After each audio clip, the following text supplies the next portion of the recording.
bu günləri gəlib Azərbaycanda donuz məhsullarından bir mağaza açsalar, donuz piyi, donuz yağı o qədər də getməz.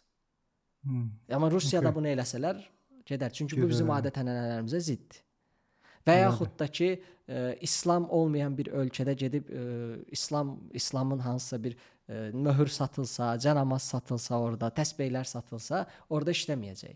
Belə deyim də, məqsəd yönsüzdür. Dubayda şuba satmaq kimi Dubayda şuba satmağa bənzər, bəli. Məqsəd, amma burada biraz daha dərinləşir. Niyə? Biz hər birimiz öz doğum tariximizə görə biznes qururuq. Məsəl üçün, sən Şuur sayı 3 missiya 4-sən, davamlı olaraq yeni bir şey gətirmək istəyirsən. Yeni bir şey gətirmək istəyirsən və bir də missiya 4-də belə bir problem var. Fürsətləri itirməkdən qorxur. Hədəf üçün yaşayır və fürsətləri itirməkdən qorxur. Ona görə bütün fürsətlərə qaçır.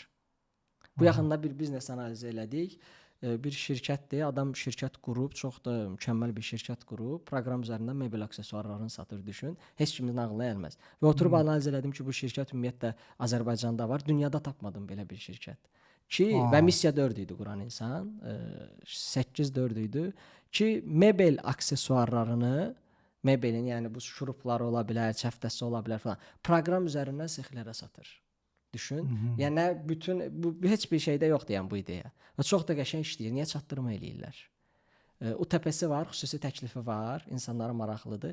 Adam başlayır biznesə, qazanır. Əlinə pul gələndən sonra missiya 4-də axı yenə 2 fərqli biznesə yatırım eləyir. Hansı ki, heç birində bilgisi yoxdur. Sadəcə təkliflə ki, bəs belə bir şey açsaq tutar. Məsəl üçün fast food açsaq tutacaq.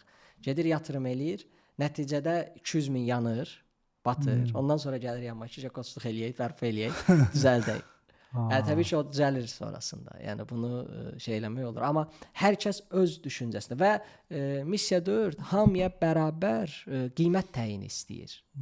Hər kəsə doğru bərabər qiymət təyin olmalıdır. Bazara girəndə, segmentləşməyə girəndə 5 kütlənin ala biləcəyi bir şeydir. Yəni hamı istifadə eləyir. Bu insanlar 80%-dir. Bu günləri bütün dünya üzrə belədir. İstifadəçi sayılır da, yəni bu adamlar. Nəsə ucuz axtarırlar və keyfiyyətli axtarırlar. Bizdə bu xüsusilə çoxdur özdə. Ucuz olsun, keyfiyyətli olsun və bu normallarda misal çəkirəm, restoran üzərindən getsək,